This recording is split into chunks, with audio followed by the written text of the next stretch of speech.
अस्सलाम वालेकुम। अच्छा जी, तो अभी मैं दो तीन स्टूडेंट्स को बात कर रहा था कि हम एक नया सिस्टम शुरू करने लगे हैं।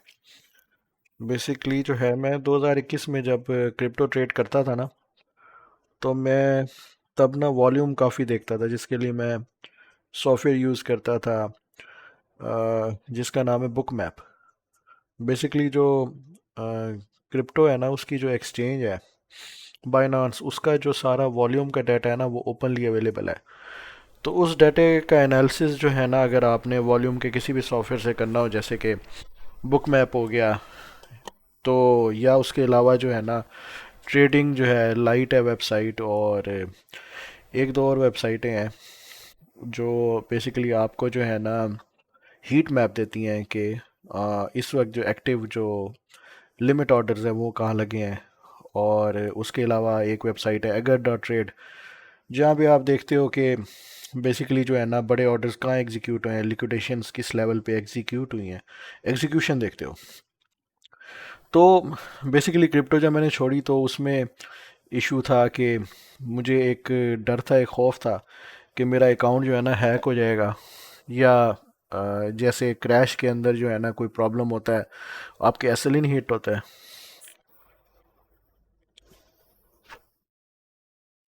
तो जी, क्रिप्टो छोड़ी तो उसमें तो एक सेंट्रलाइज एक्सचेंज है बाइनांस। तो बाइनांस जैसा कोई सिस्टम फॉरेक्स में है नहीं। फॉरेक्स में जब हम ट्रेड करते हैं, फॉरेक्स में एंट्री की रीज़न तो आपको पता है, प्रॉफर्म। लेकिन जब हम प्रॉफर्म या फॉरेक्स में कुछ भी पेयर एक्सचेंज ट्रेड करते हैं, तो वो सीएफटी होता है। बेसिकली वो एक अलग से एक टोकन टाइप चीज़ बनाई हुई होती है। ओरिजिनली जो चीज़ जिसका वॉल्यूम प्रॉपर होता है ना, वो फ्यूचर्स कहलाती है। तो फ्यूचर्स के अंदर जैसे 6E पेयर है, जीसी पेयर है। जीसी जो है ना गोल्ड का है फ्यूचर ना, तो वहाँ का जो वॉल्यूम होता है सीएमई एक्सचेंज का, वो प्रॉपर हमें वही वॉल्यूम डाटा मिल जाता है जैसे हमें बीटीसी का बाइनांस पे मिलता है। अब ये बाइनांस में हम देख रहे हैं ना, तो इस पे ये देखो फुटप्रिंट लेटर मुझे नज़र आ रहा है प्रॉपर, जिसमें मैं देख पा रहा हूँ कि कहाँ किस जगह पे जो है ना बड़े ट्रेड्स एग्जीक्यूट हुए हैं। हर कैंडल के अंदर ये 15 मिनट का चार्ट खुला हुआ है। सिमिलरली ये एग्जीक्यूशंस मुझे नज़र आ रही हैं, ठीक है। और किस जगह पे बाय ज़्यादा मतलब पावरफुल थी, या यहाँ पे जो है ना आपको नज़र आ सकता है कि यहाँ पे सेलर्स ने बड़े वॉल्यूम की सेलिंग की है। ठीक है, देखो लिखा हुआ भी नज़र आ गया 13 सेल 1 बाय। उसके अलावा जो है ना हमें इसमें ये नज़र आ रहा है कि किस लेवल के ऊपर, ये देखो 37 BTC 1 3 2 40 पे लगे हुए हैं, 46। और ये हम इसको खींच जाएं तो ज़रा हिस्टोरिकल डाटा ज़रा अच्छे से आ जाता है कि कितनी देर से लगे हुए हैं। मतलब ये लगे रहे थे, ख़त्म हो गए थे, फिर दोबारा लगे रहे थे, ये कॉन्टीन्यूसली लगे हुए हैं इस लेवल पे। यानी मैं हाँ, यानी ये जो लेवल है ना तकरीबन 1 3 7 0 का, यहाँ पे काफ़ी देर से ये ऑर्डर लगे हुए हैं, यहाँ से उठाए नहीं है। वरना ये अक्सर जो यहाँ से ये ऑर्डर उठ जाते हैं, ये अक्सर स्पूफिंग होती है। मार्केट को लिक्विडिटी की तरफ लाया जाता है, लेकिन वहाँ से फिर लिक्विडिटी उठा ली जाती है। ठीक है, यही चीज़ जो है ना अब हम देखना चाह रहे हैं ये फ्यूचर्स के पेयर में, गोल्ड और यूरो जो मैं प्राइमरीली देखता हूँ। उसके अंदर 6E जो है ना हमारा यूरो है, और जीसी गोल्ड है।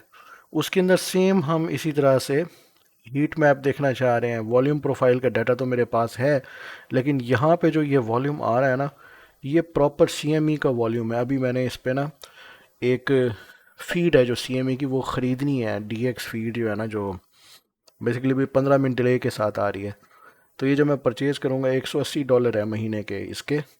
और तकरीबन जो है ना इस सॉफ्टवेयर के, जो मैं अब दोबारा से देखना शुरू कर रहा हूँ, 8S नाम है इसका। तो तकरीबन जो है ना $2000 इसकी लाइफ टाइम फीस है।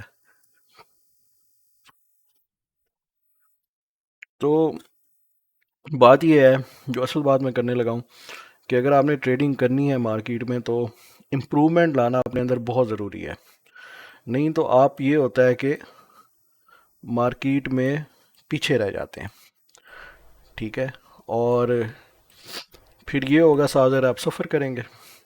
ठीक है, अब हम चाहते हैं ना मार्केट को, अगर हम ट्रेड कर रहे हैं तो मार्केट को हम हर एंगल से देखें। ठीक है, सिर्फ ये ना हो कि हम कहें कि मार्केट को सिर्फ हमने सामने से देखा, हम उसको साइड से भी देखना चाहते हैं। मकसद क्या है कि हम ये डिसीजन करना चाहते हैं कि मार्केट ने ऊपर जाना कि नीचे जाना है। डिसीजन तो बड़ा सिंपल सा है ना। तो लेकिन उसको करने के लिए जो जो टूल्स हम ले सकते हैं वो हमें लेने चाहिए। और बात सारी यही है कि इम्प्रूवमेंट बहुत ज़रूरी है। तो इस लेवल पे अब मुझे 5 साल हो गए, मेरी स्ट्रेटजी काम करती है, मैं फंडेड ट्रेडर हूँ, पे आउट्स ले रहा हूँ। लेकिन अभी भी मुझे ये चीज़ है कि इम्प्रूवमेंट आनी चाहिए लास्ट में। और ये जो सारा मैं दोबारा इसमें घुस रहा हूँ ना, इसकी रीज़न है वो जो रॉबिन्स कप का जो चैम्पियन है उसकी मैंने वीडियोस देखी है, फैबियो की। तो उसका जो है ना साले का 300% जो गेन है वो है 0.7% के ड्रा डाउन के साथ स्कैल्पिंग में। तो वो वाहिद रीज़न है कि मैं दोबारा इस चीज़ को सीरियसली ले रहा हूँ।